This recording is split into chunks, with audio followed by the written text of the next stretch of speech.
नमस्कार, आप देख रहे हैं आज का एजेंडा। मैं हूं आंचल गुलाटी गुंबर और अगले आधे घंटे में हम जानेंगे उन तमाम बड़ी खबरों को जो दिन में डेवलप होंगी और शाम तक हम समझ पाएंगे कि इन खबरों का असर किस तरह से पड़ेगा आने वाले कल पर। तो आइए रुक करते हैं आज के एजेंडे का। कोविड के खिलाफ देश की जंग जारी, केंद्र सरकार लगातार हालात पर बनाए हुए है नजर। केंद्रीय स्वास्थ्य मंत्री डॉक्टर मनसुख मंडाविया ने कल देश के प्रमुख विशेषज्ञों और अधिकारियों के साथ कोविड-19 के नए XE वेरिएंट को लेकर की समीक्षा बैठक।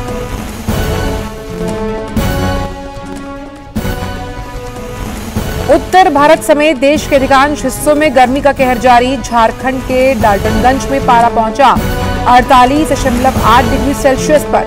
मौसम विभाग ने कहा पश्चिमी विक्षोभ के बनने से अगले 2 से 3 दिन में दिल्ली और आसपास के इलाकों के ऊपर बादल छाए रहने की आशंका।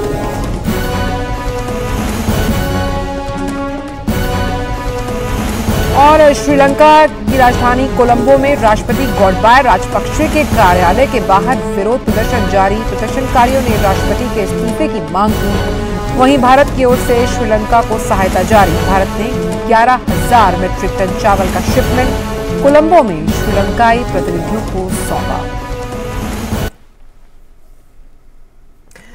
और आज के एजेंडे में सबसे पहले बात कर लेते हैं कोविड को लेकर। केंद्रीय स्वास्थ्य मंत्री मनसुख मांडविया ने अधिकारियों को कोविड के नए वेरिएंट पर कड़ी निगरानी रखने का निर्देश दिया है। मांडविया ने मंगलवार को नई दिल्ली में देश के प्रमुख विशेषज्ञों और अधिकारियों के साथ कोविड के नए वेरिएंट XE पर आयोजित बैठक की अध्यक्षता की। मांडविया ने अधिकारियों को कोविड उपचार के लिए आवश्यक दवाओं और उनकी उपलब्धता की लगातार समीक्षा करने के निर्देश दिए।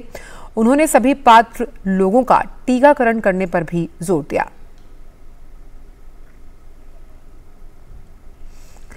केंद्रीय स्वास्थ्य मंत्री मनसुख मांडविया ने कहा कि देश में 18 वर्ष से अधिक उम्र के 97% लोगों को कोविड रोधी पहला टीका लगाने वाला दुनिया का एकमात्र देश है भारत। 85% लोगों को दोनों टीके लगाए जा चुके हैं। डॉक्टर मांडविया ने कहा कि 15 से 18 वर्ष के 5 करोड़ 77 लाख से अधिक लोगों को पहला टीका लगाया जा चुका है। 3 करोड़ 98 लाख लोगों को दूसरा टीका भी लग चुका है। उन्होंने कहा कि जिनीवा में वैक्सीन ग्लोबल अलायंस की बैठक में दुनिया ने भारत के कोविड प्रबंधन और टीकाकरण अभियान को मान्यता दी है। कोविड महामारी के खिलाफ सबसे प्रभावी हथियार के रूप में शुरू किए गए टीकाकरण अभियान के तहत देश में अब तक 186 करोड़ से अधिक कोविड रोधी टीके लगाए जा चुके हैं। कल शाम 7 बजे तक 13 लाख से अधिक टीके लगाए गए। वहीं 12 से 14 वर्ष की आयु वर्ग के किशोरों को अब तक 2 करोड़ से अधिक खुराक दी जा चुकी है। इसके साथ ही स्वास्थ्य और अग्रिम पंक्ति के कार्यकर्ता सहित कुछ विशेष वर्ग के लाभार्थियों को अब तक 2 करोड़ से अधिक एहतियाती डोज दी गई है। वहीं क्वाड देशों की ओर से कोविड-19 रोधी टीकों की पहली खेप भेजने की शुरुआत हुई। क्वाड देशों ने अपनी पहली खेप कंबोडिया को भेजी। वहां भारत के राजदूत देवयानी खोब्रागडे ने क्वाड सदस्य देशों ऑस्ट्रेलिया, जापान और अमेरिका के राजनयिकों के साथ कंबोडिया को 3,25,000 खुराक की खेप सौंपी। कोविशील्ड के ये टीके भारत में बने हैं। भारत ने हिंद प्रशांत देशों को क्वाड वैक्सीन कार्यक्रम के तहत 5 लाख खुराक देने का वायदा भी किया।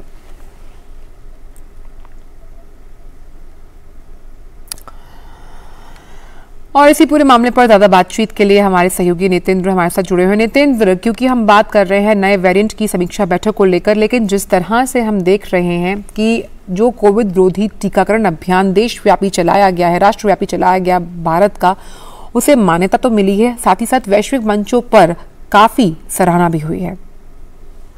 बिल्कुल, देखिए भारत ने बहुत ही अद्भुत अतुलनीय एक तरह से वैक्सीनेशन अभियान चलाया था और आप देख रहे हैं कि उसका रिजल्ट भी सामने आ रहा है। 97% जो पात्र लोग हैं उनको पहली डोज लग गई है, 85% से ज्यादा लोगों को दूसरी डोज लग गई है। तो आप सोच सकते हैं कि किस तरीके से देश की इतनी बड़ी आबादी है, इतनी भौगोलिक विविधता है, बावजूद उसके एक बहुत ही सधे तरीके से प्लान वे में टेक्नोलॉजी का इस्तेमाल करते हुए टीकाकरण अभियान को चलाया गया और बहुत ही स्मूथ टीकाकरण चला। और यही इसका नतीजा रहा कि आप देख रहे हैं जो तीसरी लहर ओमिक्रॉन की आई थी तो उसका बहुत असर देखने को नहीं मिला अपने देश में, जबकि बाकी दुनिया के जो बड़े देश थे, जो विकसित देश थे, उनका हाल बेहाल हो गया था। तो उसके पीछे रीजन यही रहा था कि सरकार की रणनीति इसमें काम आई, लोगों की भागीदारी इसमें काम आई, लोगों का भरोसा टीके पे रहा, सरकार पे रहा और उसका नतीजा ये रहा। साथ ही साथ भारत अपनी जरूरतों को पूरा करने के साथ साथ दुनिया की जो दूसरी देश है उनकी भी जरूरतों को पूरा कर रहा है, क्योंकि ये मानना है भारत का कि अगर दुनिया के किसी भी हिस्से में वायरस रहता है तो उसका प्रभाव बाकी दूसरे देशों पर भी पड़ेगा। इसलिए जरूरी है कि दुनिया से महामारी खत्म हो और यही वजह है कि बाकी क्वाड के जरिए या फिर वैक्सीन मैत्री के जरिए जो जरूरतमंद देश है उनको वैक्सीन पहुंचाया जाता है, क्योंकि हम जानते हैं कि भारत दुनिया का सबसे बड़ा वैक्सीन निर्माता देश है। 60% हमारे यहाँ वैक्सीन का प्रोडक्शन होता है और इतना ही करीब 60% निर्यात भी किया जाता है। तो जो दुनिया की जरूरत है उसको भी भारत पूरा करेगा और जल्द से जल्द महामारी खत्म हो ताकि सबका जीवन सामान्य हो, अर्थव्यवस्था खुले और सब लोग खुशहाल रहें, इस दिशा में भारत काम कर रहा है। और साथ ही नितिन, जिसकी चर्चा हम सुबह भी नया सवेरा में कर रहे थे आपके साथ कि एक्सी वेरिएंट को लेकर भी तमाम बातें कही गई हैं, लेकिन जिस तरह से कल खुद स्वास्थ्य मंत्री ने कहा कि ये उतना हानिकारक या प्रभावी नहीं होगा, तो कहीं ना कहीं जो एक डर है क्योंकि बच्चे स्कूल भी जा रहे हैं और अब सब चीज़ें बैक टू नॉर्मल है, हम नॉर्मलसी की तरफ हैं, तो ज़्यादा डरने की जरूरत नहीं है। और आपने हाइब्रिड कम्युनिटी का भी जिक्र किया था। जी बिल्कुल, देखिए डरने की जरूरत नहीं है। उसके पीछे कारण ये है कि जो ये एक्सी वेरिएंट है वो ओमिक्रॉन का ही चौथा रूप है, क्योंकि हम जानते हैं कि वायरस अपना रूप बदलता रहता है समय समय पर और कोई जरूरी नहीं कि हर वायरस बहुत घातक हो। तो अभी तक के जो डाटा है, चूंकि ब्रिटेन में डिटेक्ट हुआ था, वहां पे अब तक जो उसके जो आंकड़े हैं उसका विश्लेषण किया गया, साथ साथ भारत में भी इस पर नजर रखी जा रही है। तो जो एक्सपर्ट है उनका कहना है कि इसका बहुत ज्यादा असर नहीं होगा और इसे घबराने की जरूरत नहीं है। कल स्वास्थ्य मंत्री ने बैठक भी की थी, अपने जो उच्च अधिकारी हैं, जो वरिष्ठ सलाहकार हैं सरकार के, जो वायरस पे सलाह देते हैं, उनका भी ये कहना था कि उतना घातक नहीं है। सभी जगह सर्वेलेंस रखा जा रहा है, जीनोम सीक्वेंसिंग की जा रही है, जो देश के अलग अलग हिस्सों में जो सैंपल लिए जा रहे हैं, तो बहुत ज्यादा डरने की जरूरत नहीं है। स्वास्थ्य मंत्री ने यह भी निर्देश दिया कि लगातार वैक्सीनेशन पर नजर रखी जाए, वैक्सीन तेज गति से हो, वैक्सीनेशन तेज गति से हो, साथ ही साथ जो दवाओं का बफर स्टॉक है जो कोविड के इलाज में जरूरत होती है उसका भी पर्याप्त स्टॉक राज्यों के पास होना चाहिए, जिला प्रशासन के पास होना चाहिए। ये भी सुनिश्चित करने के लिए उन्होंने अधिकारियों को निर्देश दिया है। साथ ही साथ उन्होंने ये कहा कि ओमिक्रॉन से घबराने की जरूरत नहीं है और लोग अपने वैक्सीन जरूर लगाए जो भी अभी तक छूट गए हैं। और बच्चों के मामले में भी बहुत ज्यादा परेशान होने की जरूरत नहीं है, क्योंकि बच्चों में इम्यूनिटी बहुत अच्छी होती है और उनका नेचुरल इम्यूनिटी बहुत अच्छा होता है, तो इसलिए बहुत घबराने की जरूरत नहीं है।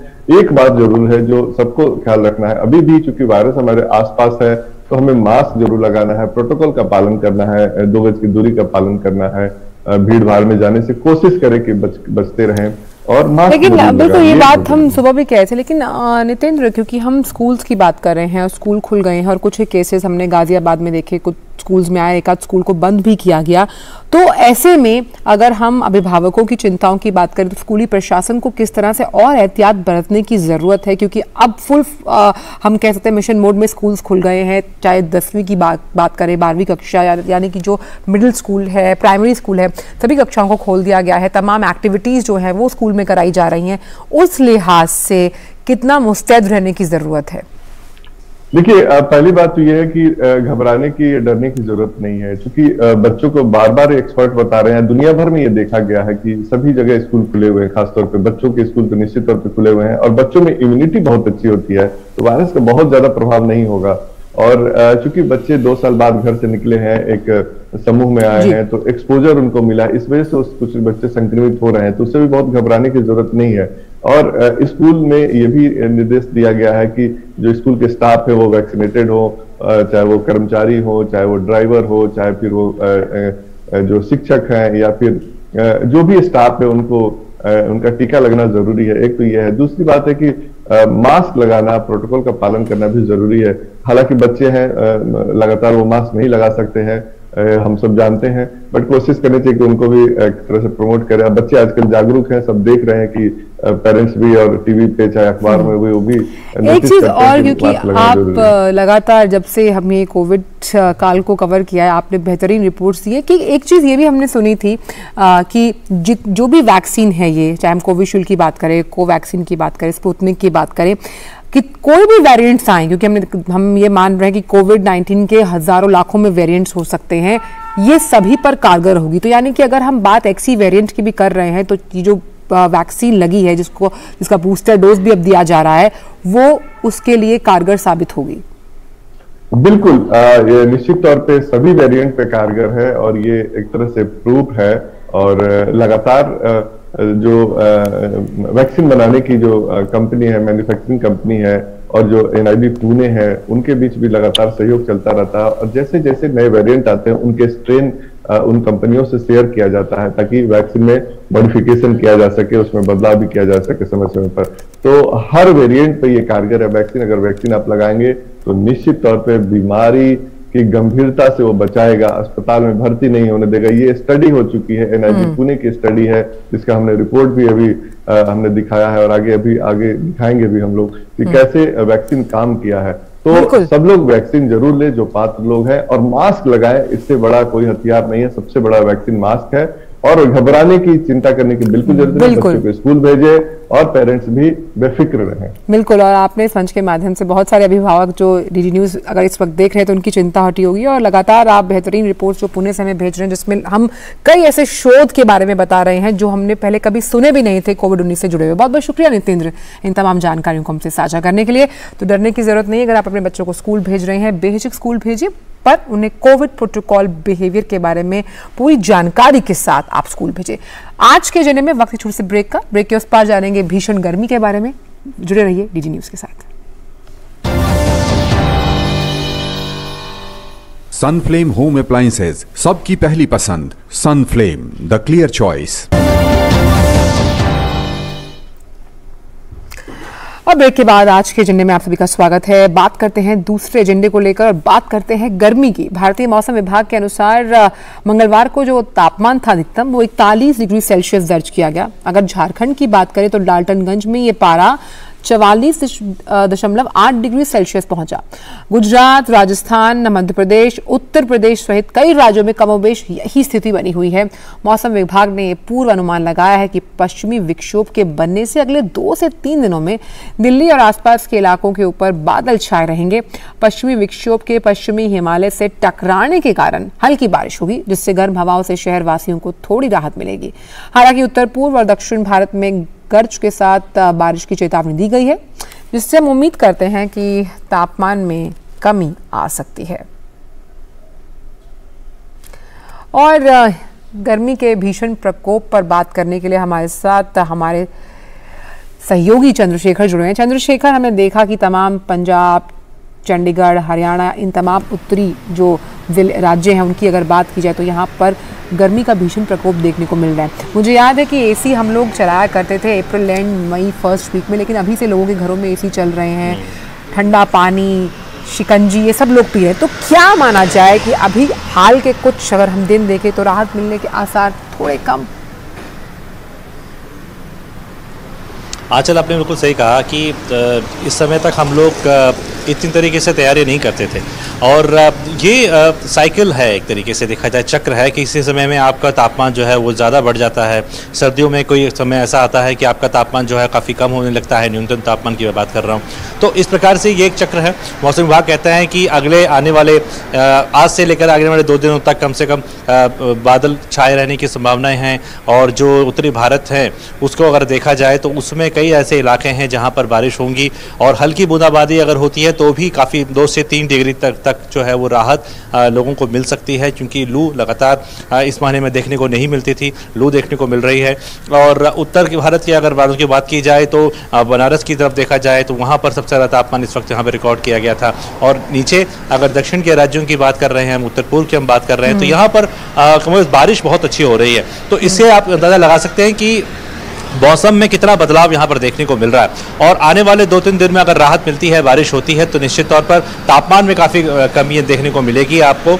और ये जो साइकिल है वो इस वक्त ये दिखा रहा है कि काफ़ी ज़्यादा जो तापमान है वो बढ़ रहा है। 44 डिग्री सेल्सियस जो तापमान है वो दर्ज किया गया था, 44.8।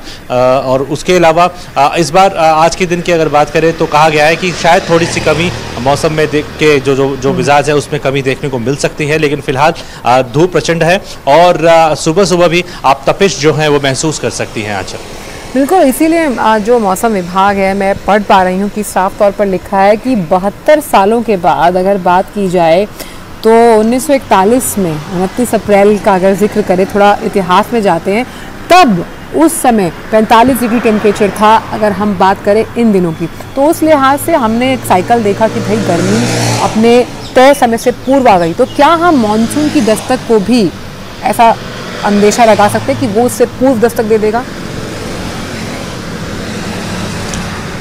इसमें मौसम विभाग तो कहता है कि अपने हिसाब से ही जब 3 जून को जैसे केरल में टच कर जाना चाहिए, तो उस हिसाब से मौसम अपने साइकिल में सही रहेगा। लेकिन हम देखते हैं कि कई सारे वेस्टर्न डिस्टर्बेंस को या फिर कई सारी चीज़ें ऐसी होती हैं आंचल की, वो स्थानीय जो पर्यावरण है या मौसम है उस पर डिपेंड करता है। कहीं बहुत ज़्यादा अगर मान लीजिए जो मौसम की जो कई सारी आर्द्रता लेकर के जो चलते हैं बादल, तो उनको अगर देखें तो अगर वो काफ़ी लदे हुए होते हैं और जब उनको अपने अनुकूल जो माहौल मिल जाता है, जैसे मान लीजिए बहुत सारे पेड़ उनको मिल जाते हैं, तो उच्च दाब से निम्न दाब की ओर जब ये हवाएं चलती हैं तो उसमें वो साइकिल कहीं बहुत ज़्यादा वर्षा कर देती हैं और कहीं आपको के महीनों तक आपको वर्षा देखने को नहीं मिलती है। तो ये डिस्टर्बेंस जो होता है आंचल, ये स्थानीय जो माहौल है, जो परिस्थितियां हैं जलवायु की, वो उस पर डिपेंड करता है। लेकिन जैसे आप कह रहे हैं कि मानसून अगर जल्दी आ जाता है तो निश्चित तौर पर मौसम अपने समय पर ही आएगा आंचल। और लेकिन वो अब उत्तर भारत की तरफ किस प्रकार से पहुंचता है, क्योंकि लास्ट चरण होता है वो, और वहां तक पहुंचने में उसे कितना समय लग जाता है, 20 से 30 दिन का समय लगता है। तो वो देखने वाली बात है कि मानसून की वजह से उत्तर भारत के जो नागरिक उनको कितनी राहत मिल पाएगी, ये कहना थोड़ा सा मुश्किल। और चंद्रशेखर, क्योंकि हीट वेव को लेकर चेतावनी भी जारी की गई है अगर हम मौसम विभाग की माने, तो ऐसे में अगर हम अलग अलग आयु वर्ग की बात करें, जिस तरह से हम सर्दियों में भी लगातार चर्चा करते हैं मौसम को लेकर, तो अगर जो वृद्धजन हैं उनको किस तरह से एहतियात बरतनी चाहिए, जो बच्चे हैं, स्कूली बच्चे हैं, वो स्कूल जा रहे हैं, उनको किस तरह से एहतियात बरतनी चाहिए? देखिए, ये दोनों ही ऐसे जो कैटेगरी हैं आपने बताया, वर्ग हैं जो कि काफ़ी संवेदनशील हैं, और ऐसे में इन कोशिश ये करनी चाहिए कि कम से कम ये लोग बाहर निकलें, और जब भी निकलें तो पानी की, अगर बाहर जा रहे हैं तो पानी की बोतल इनके पास रहे, छाता अगर बुजुर्ग हैं तो छाता इनके पास रहे, और इसके साथ साथ ये कोशिश कर सकते हैं। इसके अलावा अगर आप देखें तो जो जंगली जानवर हैं या पक्षी हैं उनके लिए भी हमें सोचना है, उनके लिए भी हम पानी की व्यवस्था कर सकते हैं। इसके अलावा कोशिश ये करनी है कि गर्मी में कम से कम रह जाए, पानी का ज़्यादा से ज़्यादा सेवन किया जाए, और जो फल हैं उनका सेवन किया जाए, और तरल पदार्थ जो है जितने ज़्यादा आप ले सकते हैं, क्योंकि बॉडी के टेम्परेचर को वही इतने ज़्यादा कंट्रोल कर सकता है। बिल्कुल, तो उम्मीद करते हैं कि आने वाले दिनों में लू की तपिश से अगर हल्की बूंदाबांदी होती है उससे लोगों को राहत मिले। बहुत बहुत शुक्रिया चंद्रशेखर इन तमाम जानकारियों को हमसे साझा करने के लिए। तो पानी पीते रहे, अपने आप को सेल्फ हाइड्रेटेड रखें, यही रामबाण इलाज है अगर आप गर्मी में बाहर जा रहे हैं और बाहर जाना बंद नहीं कर सकते। रुक करते हैं अगले एजेंडे का। खबर है श्रीलंका से, जहां की राजधानी कोलंबो में राष्ट्रपति गोटबाया राजपक्षे के कार्यालय के बाहर विरोध प्रदर्शन जारी है। प्रदर्शनकारी राष्ट्रपति के इस्तीफे की मांग कर रहे हैं। प्रदर्शनकारियों ने राष्ट्रपति कार्यालय के बाहर करीब 2 दर्जन तंबू लगा रखे हैं, जो राष्ट्रीय विरोध का केंद्र बिंदु बन रहा है। तंबू के बगल में एक हस्तलिखित बोर्ड पर गोटा गो विलेज लिखा हुआ है। प्रदर्शनकारी गोटा गो विलेज के नारे लगाते हुए देखे जा रहे हैं। बढ़ती महंगाई और बढ़ते आर्थिक संकट के बीच श्रीलंका में लंबी बिजली कटौती भी हो रही है, जिससे लोगों में गुस्सा है। देश भर में आम लोग सड़कों पर उतर आए हैं। वहीं भारत की ओर से श्रीलंका को सहायता लगातार जारी है। श्रीलंका की अगर बात की जाए तो भारत ने करीबन 11,000 मैट्रिक टन चावल का शिपमेंट कोलंबो में जो श्रीलंकाई प्रतिनिधि हैं उन्हें सौंपा है। तो इस पर बात करने के लिए हमारे साथ फोन लाइन पर मौजूद है अमृतपाल। अमृत, हम लगातार देख रहे हैं कि श्रीलंका में आर्थिक संकट गहरा गया है और करीबन जो 51 अरब डॉलर का ऋण है उसकी वापसी की तो कोई उम्मीद नहीं है। खुद को दिवालिया घोषित करने पर तुला है श्रीलंका। जी, यही स्थिति है वर्ज पे है, दिवालिया जैसे आपने कहा वो होने की स्थिति है। उन्होंने अपना जो रीपेमेंट है फॉरेन डेट का वो सस्पेंड कर दिया है। ये bonds, government to government borrowings. हम अमृत से दोबारा संपर्क साधने की कोशिश करेंगे, लेकिन हम अपने दर्शकों को बता दें कि आर्थिक बदहाली इस वक्त श्रीलंका में ज़बरदस्त तौर पे देखी जा रही है, जहां पर जो मूलभूत सुविधाएं हैं को लेकर लगातार परेशानी झेल रही है आम जनता, क्योंकि राजनीतिक हम कह सकते हैं स्थायित्व वहां पर नहीं है और श्रीलंका में लगातार जो हालात हैं वो अब रहने के भी काबिल नहीं लगते। हम देख रहे हैं तस्वीरें, रिफ्यूजी कैंप्स में लोग हैं और आर्थिक संकट से जो जूझ रहा है श्रीलंका, उसने साफ तौर पर यह भी ऐलान कर दिया कि जो कर्ज, विदेशी कर्ज उसने लिया था वो उसको लौटाने में समर्थ है ही नहीं और इसीलिए उसने अपने आप को डिफॉल्टर भी घोषित किया है। और लगातार जो पड़ोसी देश भारत है उसकी तरफ से अगर हम कहें तो मानवीय मदद जो है वो भेजी जा रही है। राष्ट्रपति गोटबाया राजपक्षे की अगर बात की जाए तो उनके शासन से उनकी जनता, वहाँ पर जो आवाम है वो खुश नहीं है, इसीलिए वहाँ पर सड़कों पर लगातार हम देख रहे हैं कि विरोध प्रदर्शन जारी है। बिजली कटौती हो रही है, खाने की सुविधाएं नहीं हैं और इस तरह से लगातार ये जो माहौल है वहाँ पर वो बहुत ज़्यादा हम कह सकते हैं चिंताजनक बना हुआ है। वहाँ पर छात्र हों, बुजुर्ग हों, सभी लोग श्रीलंकाई संसद की तरफ लगातार विरोध रैलियां निकाल रहे हैं और लगातार ये जो वहाँ पर राजनीतिक शासन है उनकी तरफ से ये कहा गया है कि जो सब्सिडियां दी जा रही हैं हम बहाल करेंगे। भारत अपना रोल लगातार निभाते हुए हमने देखा कि 11,000 मीट्रिक टन चावल जो है वो कोलंबो पहुंचाए गए और श्रीलंका में आर्थिक संकट के बीच भारत ने ईंधन, सब्जियां, दैनिक राशन सामग्री और दवाओं की आपूर्ति करते हुए अपनी मदद का कदम आगे बढ़ाया है और लगातार कोशिश कर रहा है भारत की ऐसे बुरे वक्त, मुश्किल वक्त में वो एक बहुत ही सशक्त पड़ोसी का फर्ज निभाए और इसीलिए लगातार वो इस हालात पर भी भारत की नज़र है और वो मदद कर रहा है। लेकिन यहाँ पर जो राजनीतिक हम कह सकते हैं घटनाक्रम वो लगातार बदलता हुआ और जो प्रधानमंत्री हैं महिंदा राजपक्षे, उन्होंने जब देश को संबोधित किया था तो उन्होंने ये जो आर्थिक बदहाली है और आर्थिक संकट है इसका दोष कोविड-19 पर मढ़ दिया।